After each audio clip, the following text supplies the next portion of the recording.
My name is Macarena Villagomez Tapia. Some may know me as Mac. If you're Commissioner Gomez, Commissioner, I will change my name. My name is Mac Gomez, and I'm your long-lost cousin.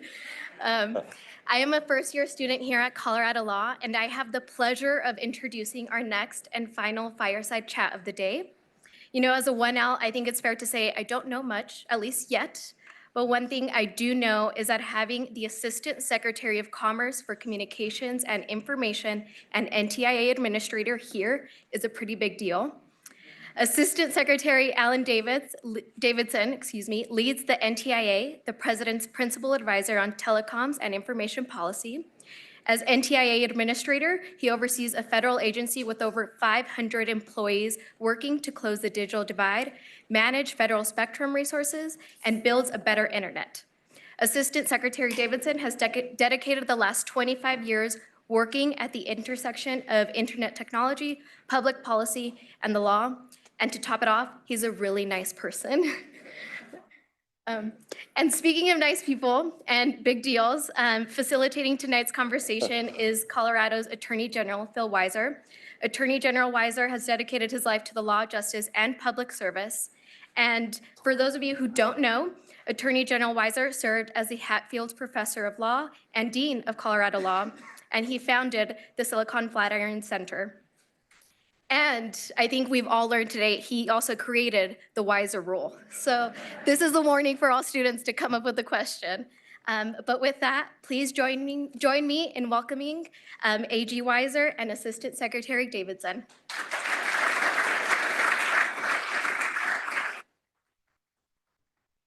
We start by giving Brad Bernthal and the whole Silicon Flatiron team a big round of applause. Here, here, here, here.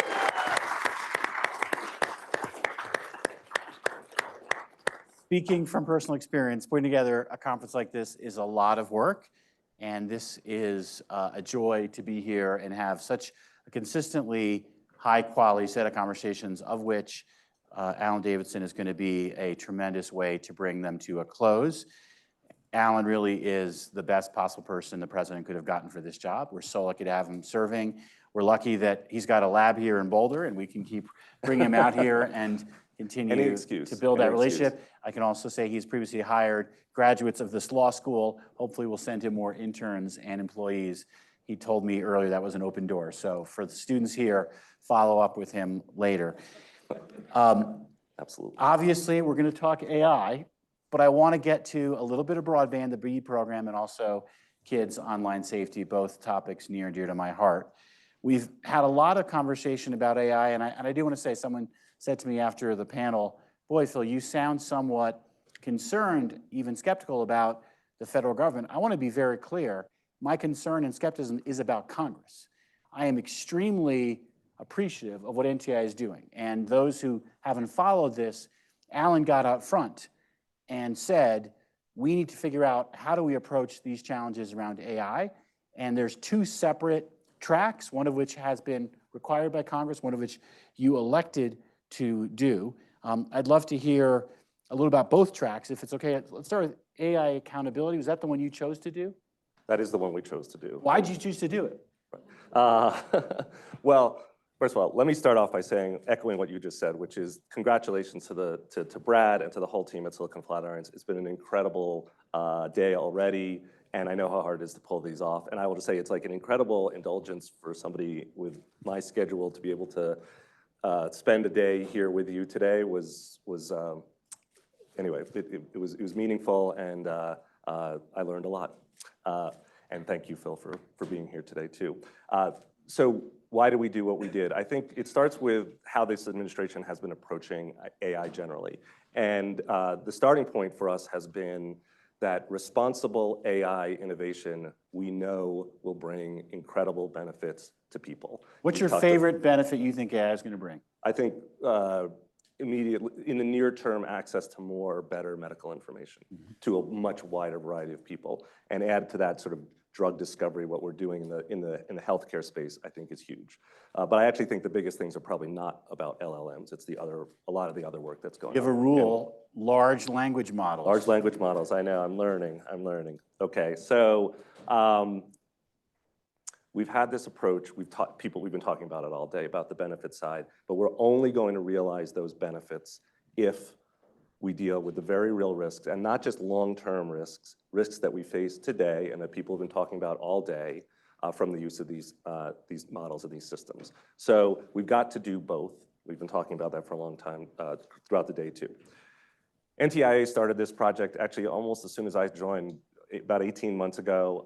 Got a tremendous That pre-ChatGPT, like becoming like a household word? Thank you for asking. Actually, yes, it was. And we started this knowing that these issues were coming up.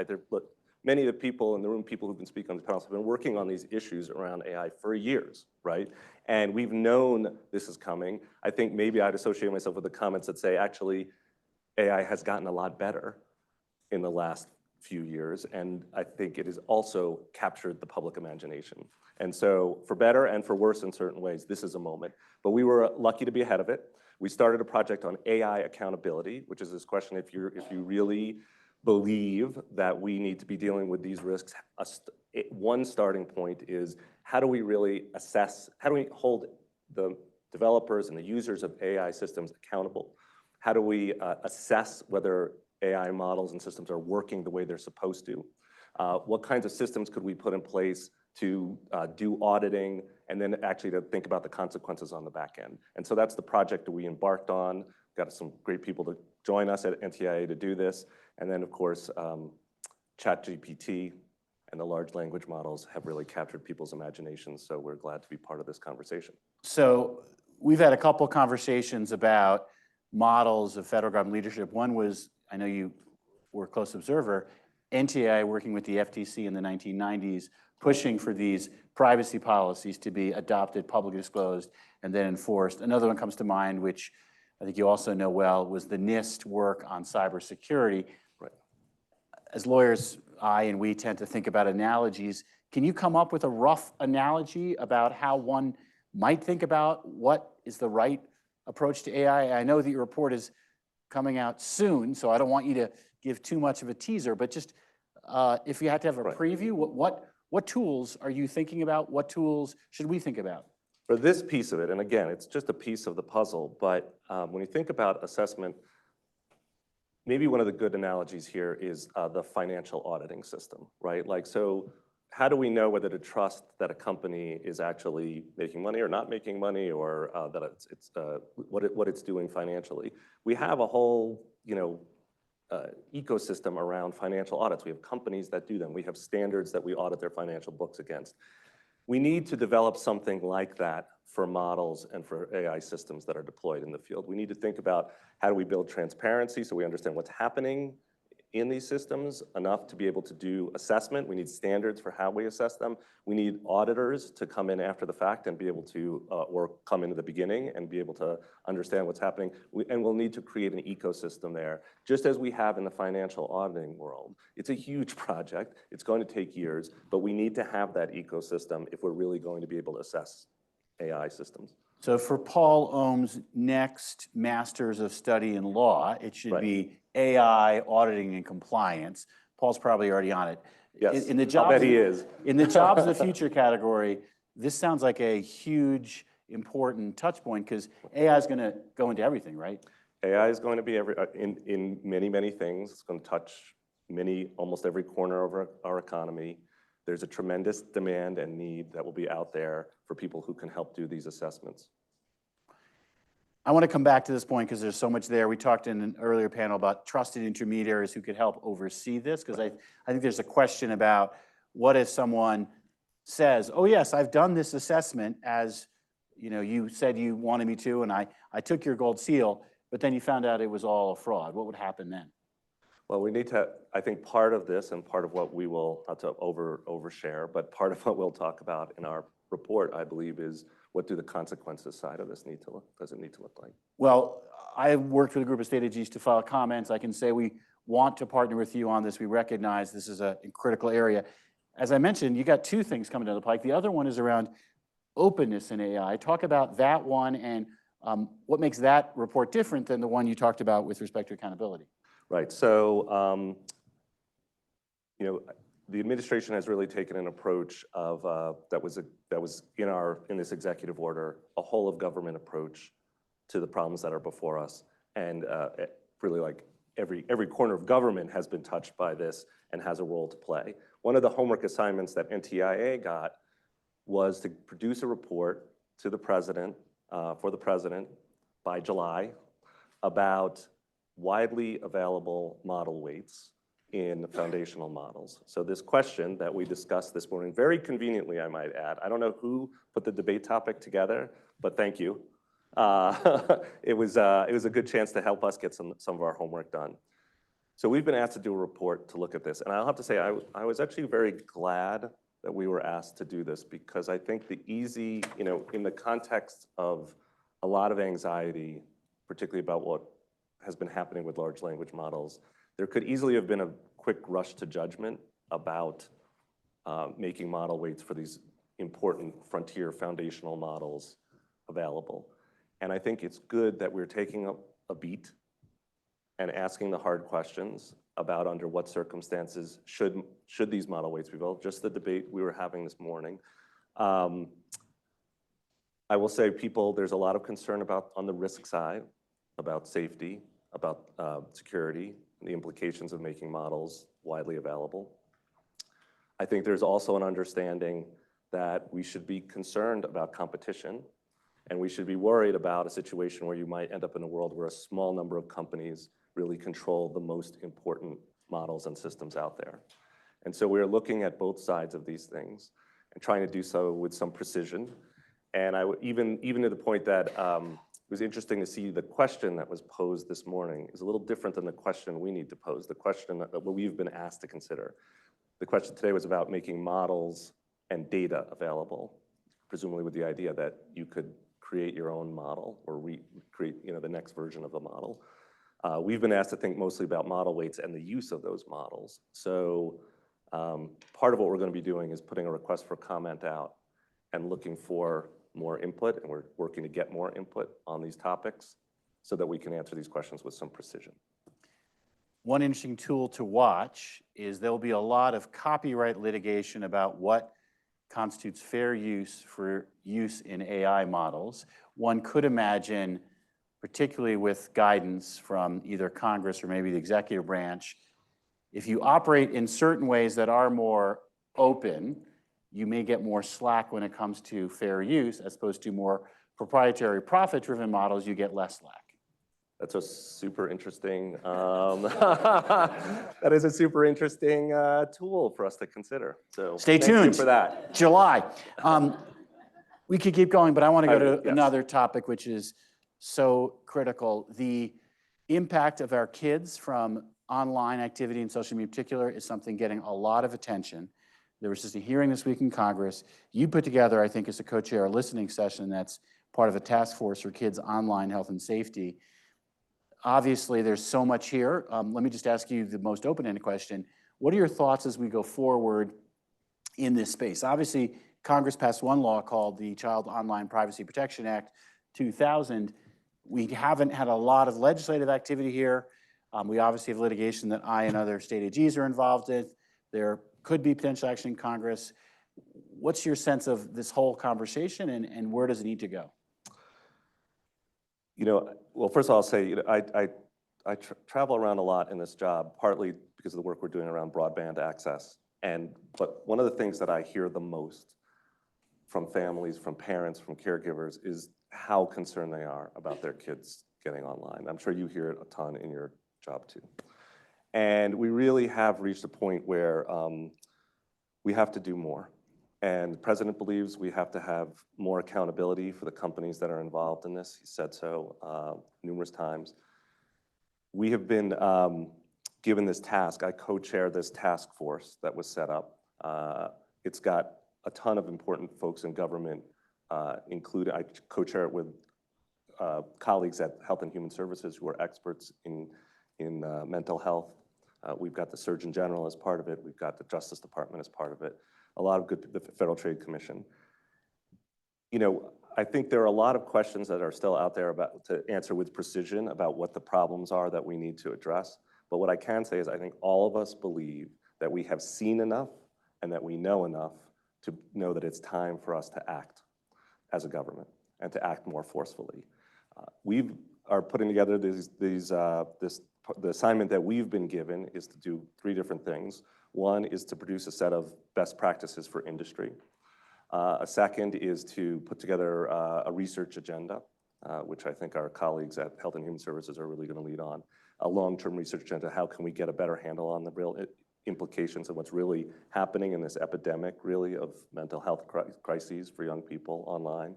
And the third part is really about policy recommendations and what can we do more. And there, I think you're absolutely right. We're long past the point where we need to do more legislatively to address some of these concerns, especially around privacy. One thing I said from my panel and said to you is, as you do this policy recommendations, make sure you include states on the list. States are looking to act in this area. Your leadership guidance would help us be smarter. Right. And one thing, I would have to say, we did a listening session at the White House, I guess it was just this last week, and it was fantastic. We had a bunch of experts from all around. One of the really big takeaways in all of this, I think, was from the young people who were there who joined us. And that is, I think, and everybody agreed with this, that we have to get past this point. I think there used to be a little bit of a sense of like, part of what we need to do is just tell kids not to use these services or keep them away from their phones till they're a little bit older, or just tell them to use their phones less. I think the resounding message we got is that is not helping, right? And the truth is that, parents, caregivers want their children to be able to get online. They want them to be able to have a phone in case of emergency. They give them an iPad to keep them entertained. Young people are going to use these services, and the answer can't be just, use it less. It can't be to shame them into doing it less. It needs to be about making sure that they are safer when they do this. Driving, my teenagers driving is definitely unsafe, right? I need them to drive, so let's talk about how we make cars safer, and that's what we've done, right? And that's an analogy we could use. The last thing I'll just say on this really quickly, and because there's a ton to say about it, is we do need a lot more input, and we are going to do more of these kinds of sessions where we try and bring people in. The task force could do that. In fact, the next one we are going to do, actually, we just nailed this down. Stay tuned for March 13th. We will be convening at Stanford University, the next convening for this group. And so come back to Colorado. We'd be happy to host we would you love for to one. come back to Colorado. So Work stay on tuned that. for more. I will say, to your point about it's not helpful to say, get off your phone. When this conference started, Lawrence Lessig had just written a book called Code and Other Laws of Cyberspace. It's phenomenal. The New York Times book review could not have been more stupid. It said, if you don't like what's happening online, turn off your computer, which is a similarly dumb response that's not helpful. We're past that now. Exactly. I think, right. This internet thing is not going away, is it? No, seems to be here. It's a thing. Speaking of Plastics, which, Phil. Yeah. exactly. Speaking of which, since around that time, I have been thinking a lot, so many of us have, about digital equity, about the idea of digital haves, digital have-nots. Those who remember one of your predecessors, Larry Irving, did a great job of talking about the gap of people who had broadband. He called it the digital divide, because I think he may have even started with dial-up internet. And then, of course, now we think about broadband internet. We are at the precipice of doing something truly historic. Internet access, broadband internet access, is essential for 21st century citizenship. And you are the person who's going to oversee the program to make sure we cross that bridge. As it feels. No pressure. No pressure. There's a lot of work being done across government, but we do have a big, and it is somebody said this morning, Professor Yu, it's a generational opportunity, and that is really true. We have been talking about the digital divide in this country for over 25 years, and it's in some ways crazy to see that here we are in 2024, and there are literally millions of households, millions of families across America who cannot get access to the internet, and millions more who don't have the tools or the skill set or the devices that they need to be able to thrive online. And so we really have to do something about that. And the good news is we finally have the resources to do something about it. Thanks to the bipartisan infrastructure law, we're administering about somewhere on the order of $50 billion in grants at NTIA, which is real money, as they say in Washington. Real money. And we have a simple mission that the president has given us, which is to connect everyone, and he keeps saying everyone, which is where the pressure comes in, to connect everyone in America with reliable, affordable, high-speed internet service. And we are going to do it. And everyone is the key there. We can't leave anybody behind. And we're making a lot of progress. We've just allocated last year, gave a lot of this money is going to go to states. So $42 billion roughly of our funding goes to states. We've told the states how much money they're getting. We've asked for a plan from each of the states before we write $1 billion check. We need to see how they're going to spend it. We're right now in the middle of evaluating those plans. So that's the ball is really going to be in the state court this coming year, and that's why we need people, especially at state level. There's a role for AGs here too, to make sure that states are going to do a good job giving out this money. And even while that's happening, we're also, we've got a number of other programs we're doing. We've got a big digital equity program. Every state has put together a digital equity plan for us, and they're going to be, it's about $3 billion in digital equity funding that we're going to do, $3 billion in tribal funding for tribal connectivity, $1 billion for middle mile infrastructure. So there's a lot that's happening, but the real action is going to be this year at the states. And the reason I'd say, we talk about a lot of different things here, but it's worth paying attention to this one. We are not going to get tens of billions of dollars again from Congress to do this. This is our shot. So we have to get it right, and it's going to take a lot of work to do that. We really need everybody's help. And I do really think that if we're, all engaged, it's like all hands on deck, we will get there. We will get to that place where everybody's got that connectivity, but it's going to take a lot of work. All these topics deserve follow-up. We're going to get to questions in a minute, but first, how are you doing this all? Because as I think about NTIA over the last 30 years, I don't know if there's been a time that's more ambitious. And to put this in context, we haven't had a chance to talk about spectrum. Not because it's not important, but because we have these other topics that we really want to talk about. This is a demanding job you're doing. How are you building the capacity to do it effectively? Yeah, it's been it's been a challenge. It's been exciting, to put it mildly. The truth in some ways is NTIA is almost like a little startup within government for the last couple of years. I've just hit my 2-year anniversary at NTIA. Over a third of the people, it's probably closer to 40% of the people at NTIA now are new hires since I joined. Wow. Right, so we've grown. To do that in government is hard. Like, we have grown a ton. So part of it has been about bringing in people to do this, and that's exciting.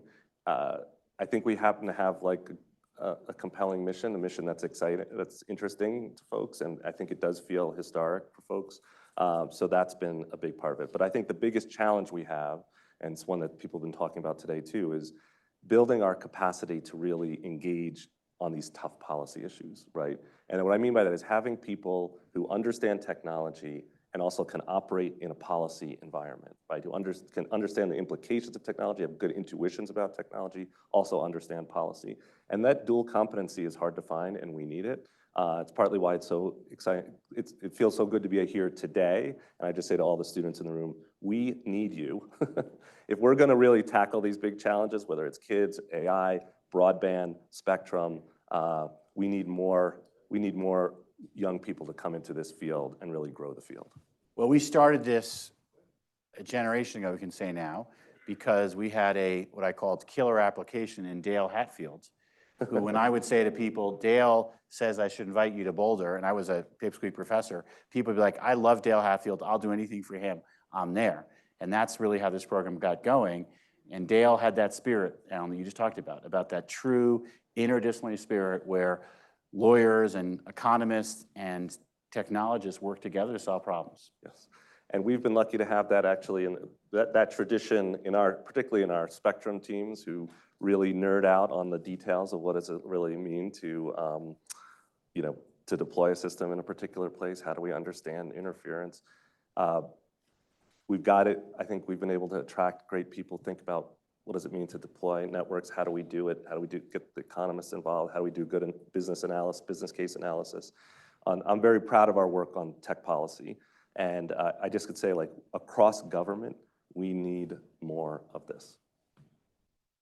We have either the Weiser rule or the Weiser Ohm rule, depending on your formulation, and it requires that a student ask the next question after an awkward 4-minute pause. Yes. Go, Christine. Hello. So earlier, Scott Deutschman said that every federal agency is going to become an AI agency.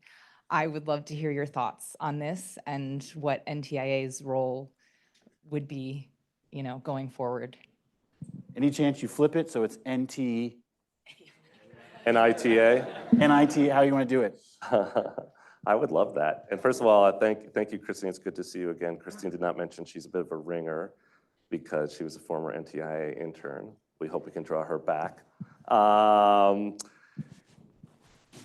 So yeah, and I would say also it's sort of interesting that you say that because I'm probably the first NTIA administrator who really comes more from the I side than the T side, right? I grew up as a sort of simple country internet lawyer more than a telecom lawyer. Small startup company along the way. And so it has been interesting to come into this job with that mindset maybe more than others. And our statutory mission is to serve as the president's principal advisor on telecom and information policy. So our particular role in this is going to be around the policy side. And that's an important adjunct because they're in this sort of all of government, and I do really believe it's true that pretty much every agency in our government is embracing this new challenge ahead of us and new opportunity. A lot of it's going to be about technology. It's about putting more resources out in the field from NSF and Department of Energy, National Science Foundation, sorry.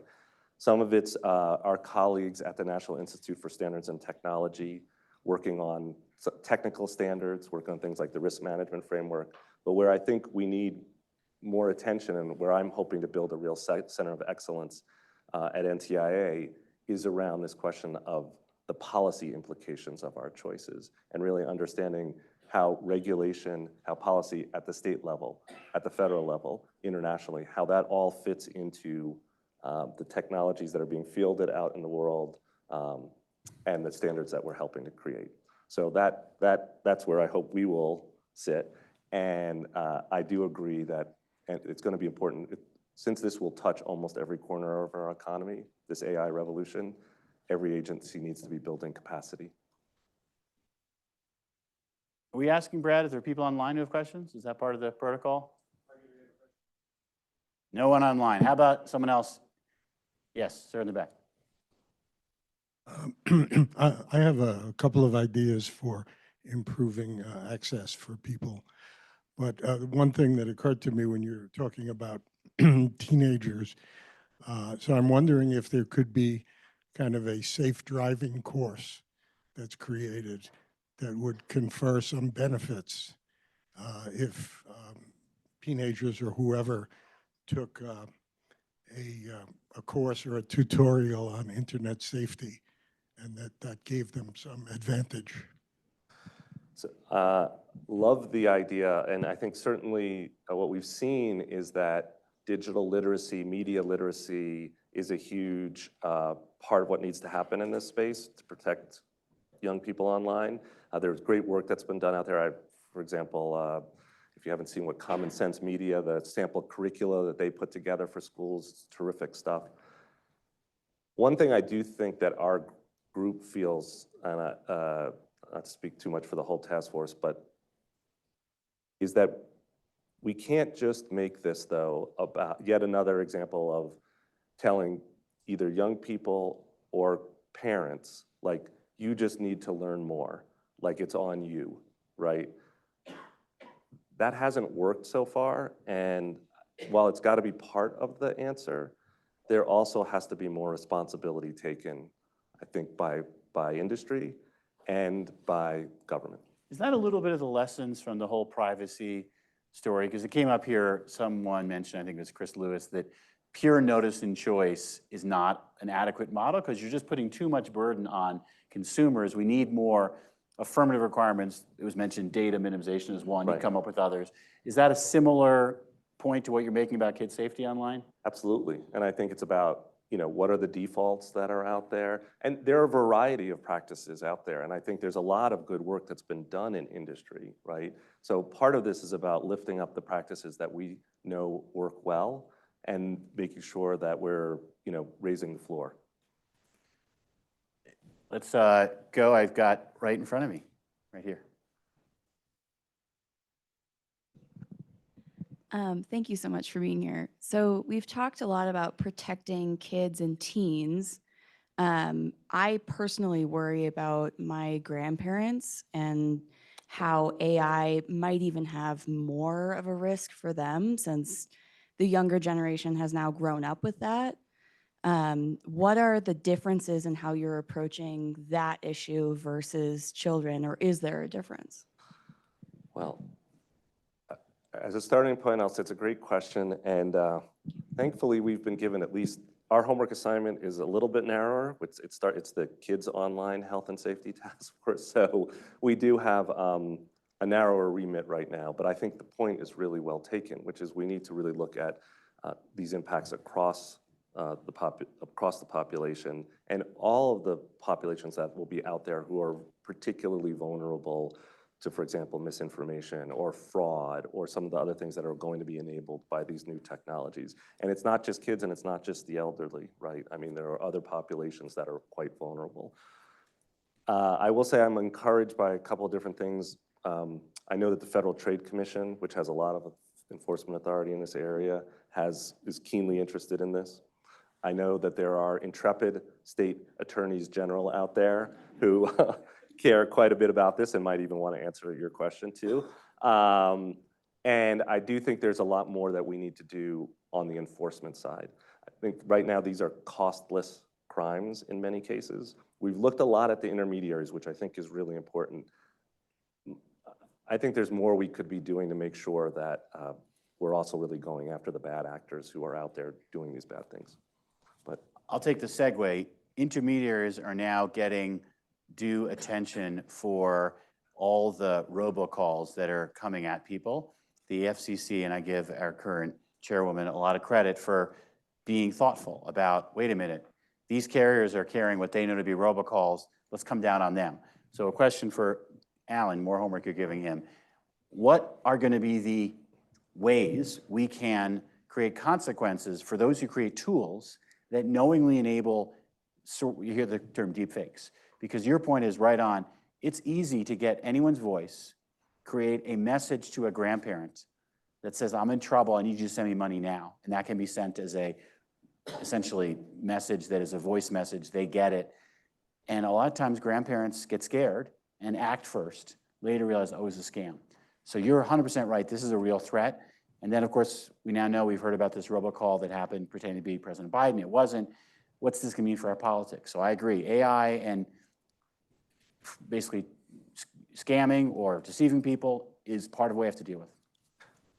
just a humble slight addition to that, Please. because I do think that's 100% right, and we really should be quite concerned about the risks in the near term from these systems. I do want to say a thumb on the scale on the enforcement side, because, like going back to our car analogy, right? Lots of people speed. We didn't give up and say, oh my gosh, there's just too much speeding at scale. We can't do enforcement. We give people speeding tickets. We have a pretty big enforcement mechanism for doing that, right? We have not figured out how to effectively give people speeding tickets online for a lot of the bad behavior that's out there, and that is already illegal. And unless there are consequences, I think we have a hard time really damping down on it. So I think it's not an either or, it's a yes and. Blake, did I see you raise your hand before? No? Okay. All right, we have one of our participants. I'll give you the last question. I think it's just a form of support. I think the private sector is getting funded in various AI companies. Recently, I saw a company called Riken got $10 million to identify deep fakes.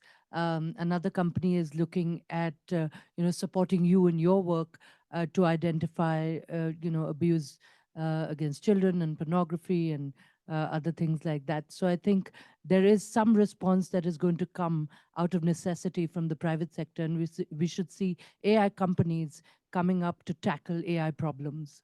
Well, let me formulate the question this way, which is spam email was a huge problem we were talking about in 2001. There were private sector solutions to spam. How hopeful might we be that that's going to help us solve the deepfake problem in AI? I think it's still very early days, so there's a lot of work being done on this. A ton of work being done in the private sector, thinking about synthetic content. How do we identify it? How do we help people understand it better?